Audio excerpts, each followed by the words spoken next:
নমস্কার বন্ধুরা, সোমাশ্রী রান্নাঘরে তোমাদেরকে স্বাগতম। আজকে আমি তোমাদের সাথে শেয়ার করে নেব একদম ঘরোয়া স্টাইলের বিরিয়ানি। দোকানের বিরিয়ানি এবং অনুষ্ঠান বাড়ির বিরিয়ানি দুটোর মধ্যে একটা উগ্র গন্ধ পাওয়া যায়।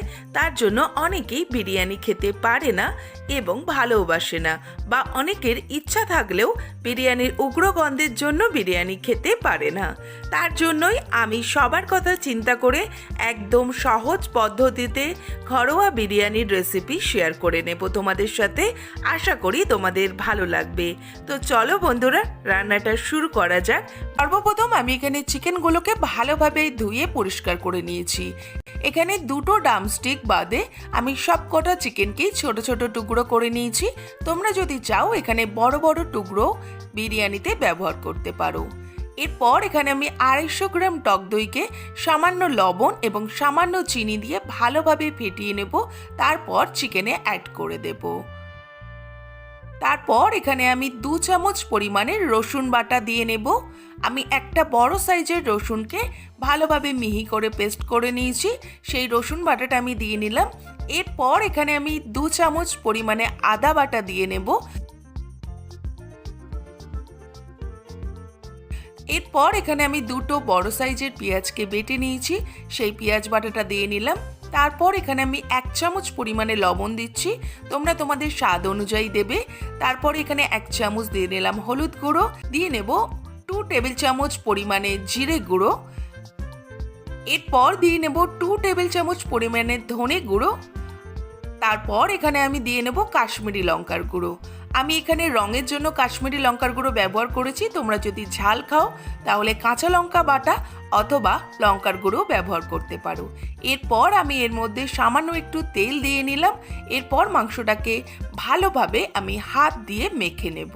হাত দিয়ে মাখা আমার কাছে মনে হয় খুব বেটার, তাতে মাংসের মধ্যে ভালোভাবে মশলাগুলো ঢুকেও যায় এবং মাখাটাও ভালো হয়। এরপর আমি এখানে 1 চামচ পরিমাণে বিরিয়ানি মশলা দিয়ে নেব। আমি যেহেতু হালকাভাবে রান্নাটা করছি তার জন্য এখানে আমি 1 চামচ পরিমাণে দিয়েই মাংসটাকে ভালোভাবে ম্যারিনেট করে নেব। আমি তোমাদের দুটো বিরিয়ানি মশলা দেখিয়ে নিচ্ছি। একটা হচ্ছে সানরাইজের বিরিয়ানি মশলা, এটা ভীষণ হালকা, এটাই তোমরা ব্যবহার করতে পারো। আর একটা হচ্ছে এভারেস্টের শাহি বিরিয়ানি মশলা, এটার গন্ধটা একটু উগ্র, এটা তোমরা অ্যাভয়েডও করতে পারো। এরপর মাংসটাকে ভালোভাবে বিরিয়ানি মশলা দিয়ে মেখে আমি 1 ঘন্টার জন্য ম্যারিনেটে রেখে দেবো। এখানে আমি 700 থেকে 800 গ্রাম মতন বাসমতি চাল নিয়ে নিয়েছি। সেটাকে ভালোভাবে ধুয়ে আমি 20 থেকে 30 মিনিট আগেই এটাকে ভিজিয়ে রেখেছিলাম। এখানে আমি গরম জল বসিয়ে দিয়েছিলাম, জলটা প্রায় গরম হয়ে এসেছে। এর মধ্যে এবারে আমি কিছু মশলা অ্যাড করে দেব। দারচিনি, লবঙ্গ, এলাচ, গোলমরিচ এবং তেজপাতা আমি এই জলটার মধ্যে অ্যাড করে নিলাম, কারণ এই জলেই আমি ভাতটা তৈরি করে নেব।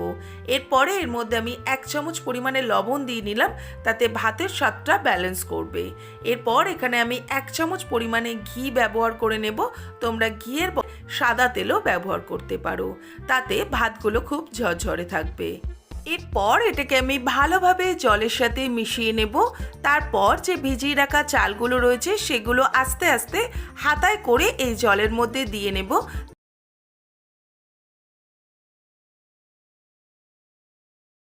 এরপর আমি এর মধ্যে হাফ পাতিলেবুর রস অ্যাড করব। পাতিলেবুর রসটা আমি এই জন্যই অ্যাড করলাম যাতে ভাতের কালারটা খুব সাদা থাকে এবং ভাতটাও ভীষণ ঝরঝরে হয়। এই পাতিলেবুর রসটা দিয়ে আমি ভালোভাবে মিশিয়ে নেব এবং আমি চালটাকে 70 থেকে 80% কুক করে নেব।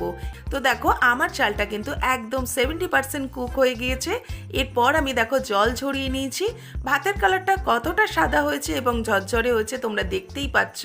এরপর আমি ভাতটাকে পাখার তলায় রেখে ঠান্ডা করে নেব, কারণ বিরিয়ানি দমে বসানোর আগে ভাত ঠান্ডা অতি অবশ্যই লাগবে। চলো এবারে বাকি রান্নার দিকে যাওয়া যাক। এখানে আমি কড়ায় তেল দিয়ে নিয়েছি। এর মধ্যে আমি দুটো বড় সাইজের পেঁয়াজকে কুচি করে নিয়েছি, সেটাই ভেজে নেব। হাই ফ্লেমে ভাজতে হবে। এর মধ্যে কোনো লবণ হলুদ কিচ্ছু অ্যাড করতে হবে না, শুধু পেঁয়াজগুলোকে হাই ফ্লেমে ভালো করে ভেজে নেবে, তাহলেই আমাদের রেডি হয়ে যাবে বেরেস্তা। যেহেতু আমার কাছে ছোট ছোট আলু ছিল, সেহেতু আমি আলুগুলোকে গোটা গোটাই রেখেছি। তোমাদের কাছে যদি বড় আলু থাকে তাহলে তোমরা 2 টুকরো অথবা 3 টুকরো করে নিতে পারো। কিছু মশলা মাখিয়ে নেব। আমি সামান্য একটু লবণ ব্যবহার করলাম এখানে, হাফ চামচ মতন। তারপর এখানে হাফ চামচ মতন হলুদ গুঁড়ো দিয়ে নিলাম, কাশ্মীরি লঙ্কার গুঁড়ো দিয়ে নিলাম 1 চামচ পরিমাণে। যেহেতু ছোট চামচ তাই আমি দুবার অ্যাড করেছি। তোমরা এখানে 1 চামচ মানে ছোট চামচের 1 চামচ পরিমাণে লঙ্কার গুঁড়ো অ্যাড করতে পারো।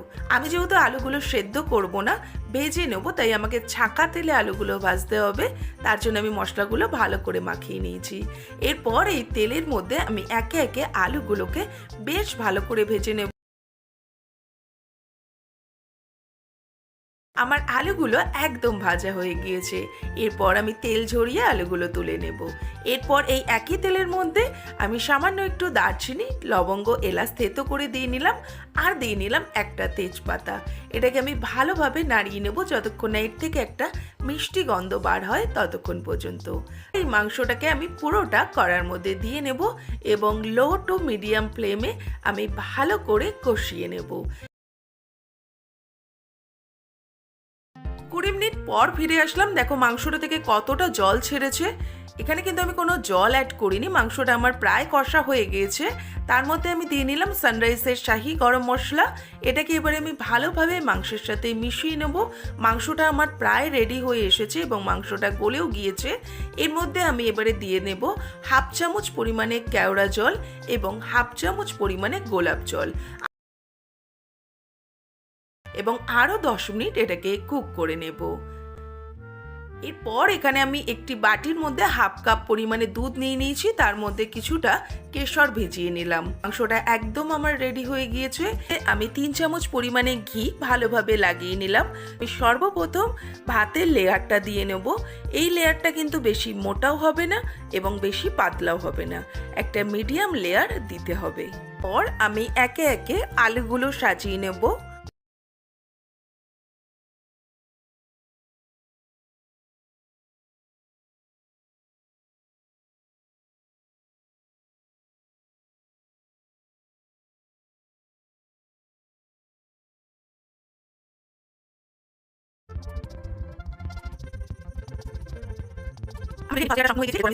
আমি এর উপরে আবারও পরিমাণ মতন ভাত দিয়ে নিচ্ছি।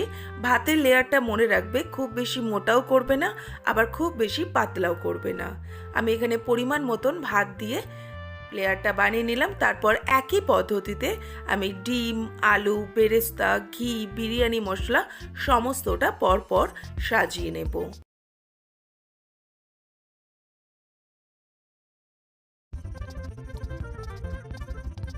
এটা যেহেতু আমার লাস্ট লেয়ার, তার জন্য এখানে আমি চিকেন এবং চিকেনের গ্রেভিটা দিয়ে নিয়ে এর মধ্যে আমি হাফ চামচ পরিমাণে কেওড়া জল অ্যাড করে দিচ্ছি এবং গোলাপ জল এবং কেওড়া জলটা অ্যাড করে দিলাম।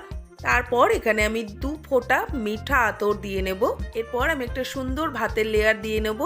এই ভাতের লেয়ারটা একটু মোটা হবে কারণ বাদ বাকি যতটা ভাত আছে আমি পুরোটাই এখানে দিয়ে নেব। পর আমি এখানে 2 চামচ পরিমাণে ঘি ছড়িয়ে দেব।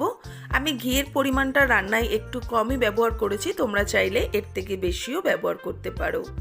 এরপর আমি যে দুধ কেশরটা ভিজিয়ে রেখেছিলাম সেই দুধ কেশরটাও আমি এর উপর থেকে আস্তে করে ভালোভাবে চারিদিকে ছড়িয়ে ঢেলে দেব। একসঙ্গে এক জায়গায় গাদা করে ঢেলে দেবে না, তাহলে কালারটা এক জায়গাতেই হবে। তাই এরকম গোল করে চারিদিকে ছড়িয়ে ছড়িয়ে ঢেলে দেবে। এরপর রান্নাঘরের দিকে যাওয়া যাক। এখানে দেখো আমি একটি চাটু বসিয়ে রেখেছি। চাটুটা বেশ গরম হয়ে গিয়েছে। এর মধ্যে আমি বিরিয়ানির হাঁড়িটাকে বসিয়ে দেব। আমি কিন্তু কোনো আটা দিয়ে মুখ বন্ধ করব না, কারণ আমার মনে হয় আটাটা ঘরোয়া বিরিয়ানিতে অপচয় নষ্ট হয়। তার জন্য আমি এখানে আমার একটা ভারী নোড়া ছিল, সেই নোড়াটাই আমি এই হাঁড়ির মুখে চাপা দিয়ে দেব। তাতেই আমার বিরিয়ানিটা দমে হয়ে যাবে। আর আঁচটা থাকবে একদম লো ফ্লেমে, মানে একদম জিরোতে বলতে পারো, দিয়ে তোমরা 20 মিনিট রেখে দেবে। সুন্দরভাবে সাজানোর জন্য সব কিছু একসাথে দারুণ হয়েছে এবং খেতেও খুব টেস্টি হয়েছে। এই রেসিপিটা অন্তত একবার হলেও বাড়িতে ট্রাই করো, আশা করি তোমাদের ভীষণ ভালো লাগবে। যারা বিরিয়ানি খেতে ভালোবাসো না তারাও বিরিয়ানি খাবে বারবার। আজকের ভিডিওটা এই পর্যন্তই বন্ধুরা। ভালো লাগলে অবশ্যই একটা লাইক করে দিও, কমেন্ট করে জানাতে পারো তোমাদের সকল মতামত। নতুন কোনো বন্ধু আমার চ্যানেলে এসে ভিডিওটি দেখে থাকলে সাবস্ক্রাইব করে পাশে থাকা বেল আইকনটাকে অল করে দিও, তাহলে আমি যখন এরকম নতুন নতুন রেসিপির ওপরে ভিডিও আপলোড করব পৌঁছে যাবে সবার আগে তোমাদের কাছে। আবারও খুব শিগগিরই নতুন একটা রেসিপি নিয়ে আসছি তোমাদের সামনে। ততক্ষণের জন্য বন্ধুরা ভালো থেকো, সুস্থ থেকো, সাবধানে থেকো। ধন্যবাদ।